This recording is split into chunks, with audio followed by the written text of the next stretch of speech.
Have you ever heard of a dog so loyal that he waited every single day at the same place, even when his master never returned? A dog who did not understand death but only knew love. And so he waited through the seasons, through storms, through snow and sunshine, for nearly 10 long years.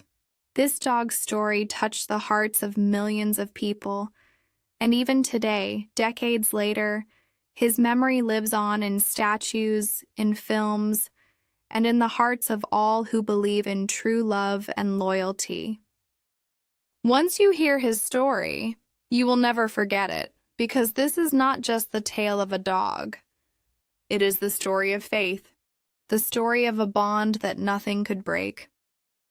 The story of Hachiko, the most faithful dog in the world. It all began on a freezing winter night, deep in the countryside of northern Japan. Snow fell thickly over the quiet village of Akita, covering rooftops, fields, and trees with heavy white blankets. The wind whistled through the mountains, rattling the windows of the farmer's home. Inside, a warm fire crackled, and the family was just settling down for the night, when suddenly the farmer burst into the room, his face lit with joy. "Come and see." He called to his wife and children, his voice full of excitement. "Come quickly, there are 8 puppies, and they are all healthy." The children jumped up at once.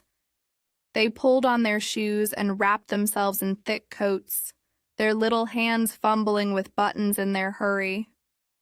Their hearts beat fast with excitement because new puppies meant joy, laughter, and hours of play. They followed their father out into the cold night, their boots crunching through the snow, their breath rising like little clouds in the frosty air.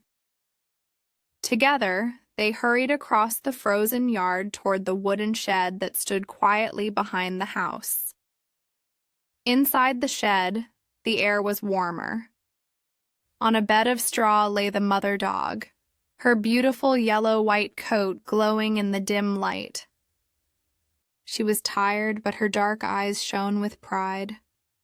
At her side lay 8 tiny puppies, soft as snow, each one pressing close against her body, searching for warmth and milk. Their small cries filled the shed like music, fragile but full of life.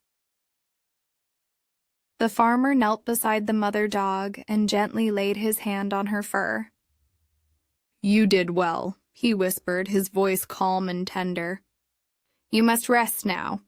The dog closed her eyes, comforted by his voice, while the children stood close, smiling as they watched the little puppies squirm and nuzzle.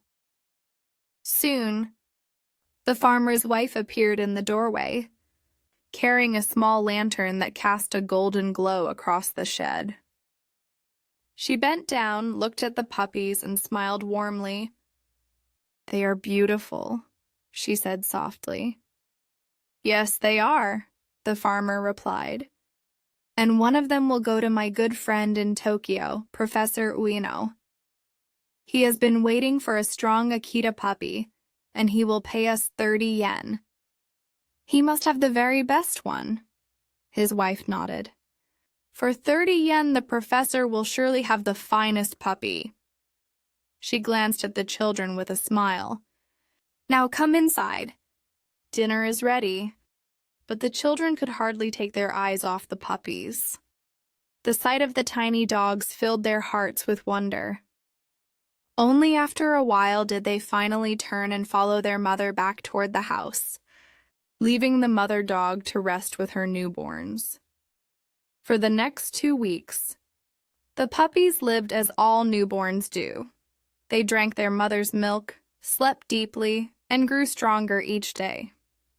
Soon their eyes began to open, and with new sight came endless curiosity. They wanted to chew everything: their mother's ears, her tail, the straw beneath them, even each other's little paws. After another week, they began to walk. At first, their steps were clumsy, their legs wobbling like sticks.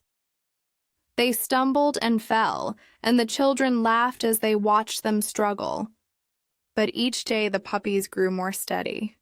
Soon they ran and tumbled together in playful fights, their sharp little teeth tugging at ears and tails. The children spent hours in the shed, rolling on the straw with them, laughing until their cheeks were red with joy. One icy morning, when the puppies were about 6 weeks old, something happened that the family would never forget. 3 of the puppies were playing near the door of the shed. The farmer came in carrying food and water for the mother dog, and without noticing, he left the door open for just a moment. The 3 little puppies, curious and eager, darted outside into the snowy yard. They chased one another through the white powder, their tiny paws sinking into the cold snow. They barked happily, their voices small but brave. At first it was fun, but the air was bitterly cold, and soon the snow began to cling to their coats. Their little paws grew numb, their bodies shivering. The game was no longer fun. Slowly, their movements grew weaker. The cold wrapped around them like invisible chains, and soon they could not move at all. Back in the shed, the mother dog suddenly lifted her head. She'd been silent all this time, calm and watchful. But now she began to bark, loud, sharp, urgent barks that echoed into the night. She never barked without reason, and her cries filled the family with alarm. The children ran to the shed. "Why are you barking?" the little girl asked. But her brother quickly looked around and gasped. "Where are the others?" "There are only 5 puppies here." The children ran into the snowy yard, their eyes scanning the ground. A moment later, they saw them, 3 tiny bodies lying still in the snow, their fur dusted white, their small forms stiff with cold. "Father, father!" they cried. The farmer rushed outside. His heart ached at the sight of the helpless little creatures. "Oh dear," he said, scooping them up in his strong arms. "Bring them into the house quickly. Only the warmth will save them now." The children carried the shivering puppies inside. 2 of them whined softly, their cries weak and frightened. But one of them was different. Though his small body trembled, his eyes were wide and bright. He looked around the room with fierce curiosity, as though he was more interested in the strange sights and sounds than in his own cold. The farmer watched him closely. "Look at this puppy," he said at last. "He is braver than his brother and sister. He does not cry. He is strong. This is the one we will send to Professor Ueno." And so, though none of them knew it yet, the little brave puppy had just begun his journey toward the life that would make him famous forever. The winter days passed, and the puppies grew stronger with each sunrise. They learned to chase one another across the straw, to bark with excitement when the children entered the shed, and to wag their small tails with joy at every kind touch. Their world was small, but in that little shed, life was safe and full of warmth. The farmer, however, never forgot the promise he had made to his old friend, Professor Ueno in Tokyo. Professor Ueno was not just any man. He was a respected teacher at the Imperial University, a kind and gentle soul, and a man who loved dogs deeply. For a long time he had dreamed of owning a purebred Akita, the noble and ancient dog of Japan, known for its loyalty, courage, and proud spirit. The farmer had promised to give him the strongest puppy from the litter. And now, as the weeks went by, it became clear which puppy that was. It was the little one who had faced the cold without fear. The one who had not cried when his body was trembling, but instead had looked around with curious eyes, full of life and courage. That puppy had something different about him, a quiet strength, a determination, a spark that shone brighter than the rest. When the puppies were old enough, the day of farewell finally came. The children gathered around the brave little pup, holding him gently in their arms, their eyes shining with both joy and sadness. "Be good," the little girl whispered, stroking his soft fur. "Be strong," her brother added. "You are going to Tokyo. You will live with a professor. Don't forget us." The puppy licked their hands, his small tail wagging as if he understood. But he did not know that he was leaving forever. To him, life was only what happened in each moment. He knew only the warmth of the children's touch, the sound of their laughter, and the comfort of his mother's presence. The idea of leaving all of that behind was beyond his small understanding. The farmer placed the puppy carefully into a wooden crate lined with straw. The little dog whimpered softly, his dark eyes watching as the family stood around him. The mother dog barked once, a low, deep bark that sounded almost like a farewell. Then the farmer lifted the crate, tied it securely, and began the long journey to the station. Snow fell as he walked, the flakes settling on his shoulders, his breath rising like smoke in the cold morning air. The puppy shifted inside the crate, pressing his nose against the wood, whimpering now and then, but otherwise quiet. He was brave, just as he had been since the day he faced the snow. At the station, the farmer handed the crate to the train conductor, along with the letter for Professor Ueno. "Take care of him," the farmer said. "He is a special one." The conductor nodded, placed the crate carefully among the luggage, and soon, with a long, deep whistle, the train began to move. Steam hissed into the cold air, wheels turned against the rails, and the puppy's journey to Tokyo had begun. Meanwhile, in Tokyo, Professor Hidesaburo Ueno was preparing for the arrival of his new companion. The professor lived a quiet, dignified life in the busy city.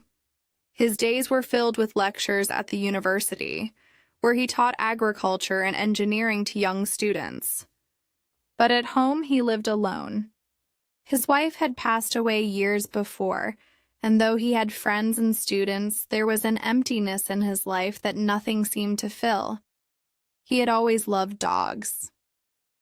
To him, dogs were not just animals. They were family, loyal companions who asked for nothing but love. When he learned that his old friend in Akita had a litter of purebred puppies, his heart had lifted with joy. He had waited patiently, knowing that soon one of those puppies would come to him.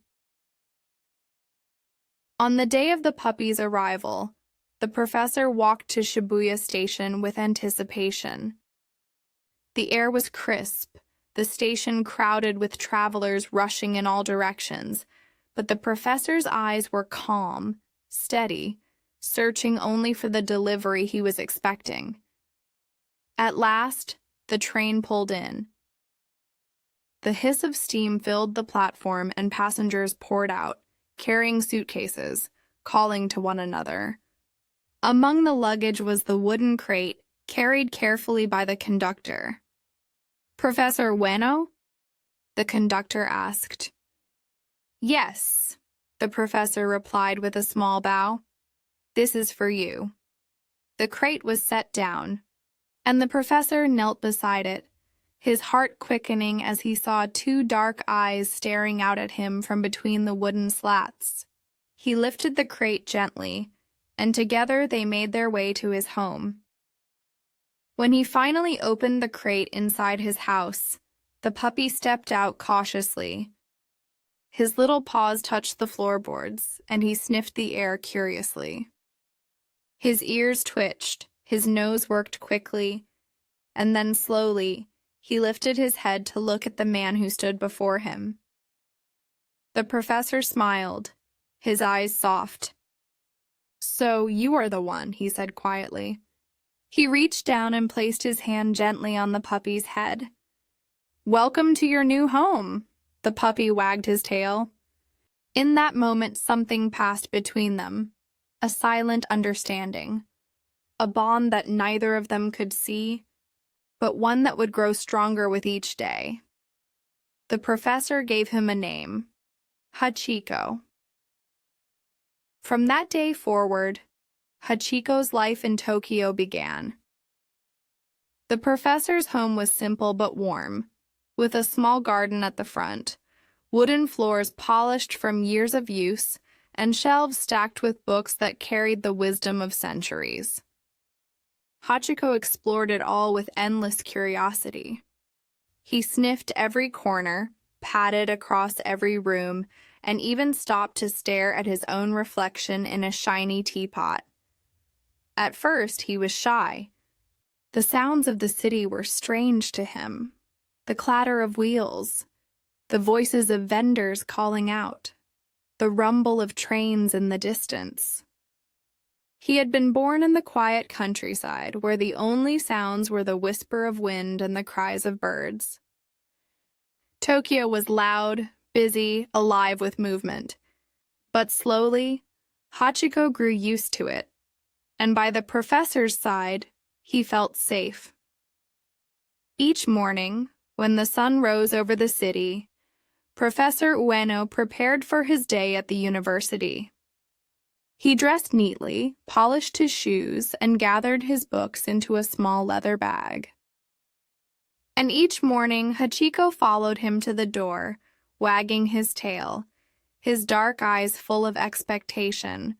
The professor would smile down at him. "Come, Hachi," he would say, his voice kind and steady. Together they would walk down the quiet streets, through the busy market, and finally to Shibuya Station.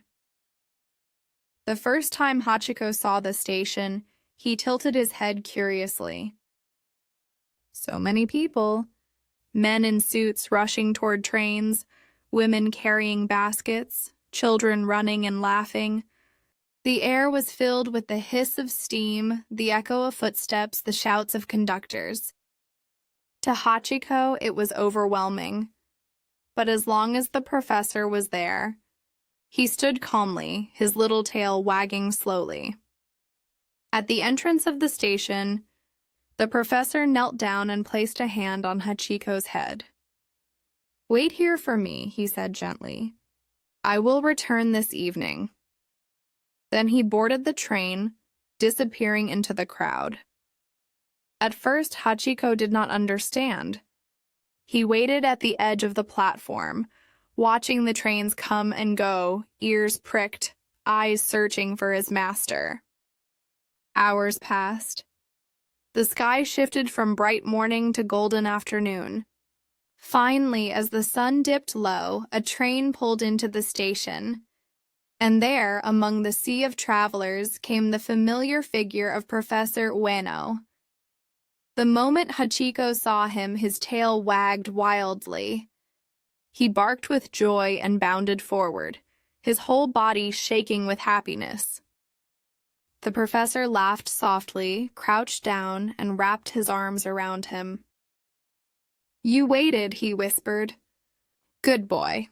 From that day on, it became their routine. Every morning, Hachiko walked with the professor to Shibuya Station. And every evening he returned to wait for him. Rain or shine, snow or heat, it did not matter. Hachiko was always there, sitting patiently, watching the crowds, waiting for the one man who meant the world to him. As months passed, Hachiko grew from a small puppy into a strong, beautiful Akita. His fur was thick and golden white, his body tall and proud, his eyes deep with intelligence. People at the station began to notice him. At first, they only saw a dog sitting alone near the gate. But then, day after day, they saw him waiting in the same place at the same time. And when the professor stepped off the train, they saw the way the dog's eyes lit up, the way his tail wagged furiously, the way he ran forward with pure joy. The passengers smiled. Some pointed, some laughed softly, others simply watched with quiet admiration. Soon, everyone at Shibuya Station knew of the faithful dog who waited each day for his master's return. And so, life continued. Simple, peaceful, full of quiet happiness. For the professor, those walks with Hachiko were a comfort, a reminder that even in the busy city, he was never alone. For Hachiko, every day was a gift, because each day ended with the same joy, the sight of his beloved master returning to him. But fate, as it often does, had other plans, or more than a year. Hachiko and the professor lived in this rhythm of love and loyalty. Morning walks to Shibuya Station, gentle words of farewell, long hours of waiting, joyful reunions at dusk. To the world it seemed ordinary, but to Hachiko it was everything. The professor often spoke softly to him as they walked. "Ah, Hachi," he would say, "you are not only my dog. You are my friend, my companion, my family." And though Hachiko could not understand the words, he understood the feeling. For him, the professor's voice was warmth, safety, and love itself. But one day in May of 1925, everything changed. That morning was no different from any other. The professor dressed neatly, picked up his bag, and smiled down at Hachiko, who wagged his tail eagerly. Together, they walked the familiar path to the station. At the entrance, the professor bent down and touched Hachiko's head. "Wait for me," he said, as always. Then he disappeared into the crowd. Hachiko sat patiently, his ears perked, his eyes scanning the trains. The hours passed. Noon came and went. Afternoon shadows stretched long across the ground. Evening approached. But this time the professor did not return. At the university, while giving a lecture, Professor Ueno had collapsed suddenly from a brain hemorrhage. Within moments, he was gone. He would never again step off the train at Shibuya Station. He would never again place his hand gently on Hachiko's head, never again whisper, "Good boy." But Hachiko did not know this. He only knew what he had been taught. "Wait here. I will return." And so he waited. That night, the station grew dark and quiet. The last train came and went. Passengers went home, and the streets emptied. Still, Hachiko remained, his eyes searching, his heart expecting. Finally, late in the night, station workers urged him to leave. Reluctantly, he trotted home. But the next morning, when the sun rose, Hachiko returned. Day after day, he came back to Shibuya Station. Morning after morning, he sat at the gate. Evening after evening, he searched the crowds. But no familiar figure appeared. At first, people pitied him. Some tried to chase him away. Others gave him scraps of food. But Hachiko ignored them all. His eyes were always on the trains, his ears always listening for the sound of the footsteps he longed for. Seasons passed. Spring flowers bloomed, summer heat scorched the city, autumn leaves fell, winter snow covered the streets. Still, Hachiko waited. Rain soaked his fur. Cold winds froze his paws. Hunger hollowed his belly. Yet nothing could move him. Year after year, he returned to the station. Not for a week, not for a month, not even for a year, but for 9 long years. By now, everyone in Tokyo knew his story. Commuters paused to watch him each day. Newspapers wrote articles about him. Strangers traveled to Shibuya just to see the faithful dog who waited. They brought him food, patted his head, whispered words of comfort. But Hachiko's eyes always searched for only one person, the master who would never return. And so he became a symbol. Not just a dog, but a living reminder of loyalty, of faith, of love that does not end even in death. Finally, on a cold March day in 1935, Hachiko's long wait came to an end. He was found lying peacefully near the station, his body weak, his spirit ready to rest. The dog who had waited 9 years had taken his last breath. The news spread quickly and all of Japan mourned. People wept for him, not just because he was a dog, but because he represented something pure, something eternal. In a world where so much changes, Hachiko had remained the same, faithful to the very end. A funeral was held. Professors, students, workers, and strangers all gathered to honor him. Priests prayed over him and tears fell freely. Later, a statue was built at Shibuya Station, a bronze figure of Hachiko, sitting patiently as he always had, waiting for his master. Even today, nearly a century later, the statue still stands. Millions of people pass by it each year. Lovers meet there, friends gather there, travelers take pictures there. But more than anything, they remember the dog who waited. The dog who loved without end. The dog whose heart taught humanity the true meaning of loyalty. His name was Hachiko. And though his body is gone, his spirit will never be forgotten. Because love, true love, never dies.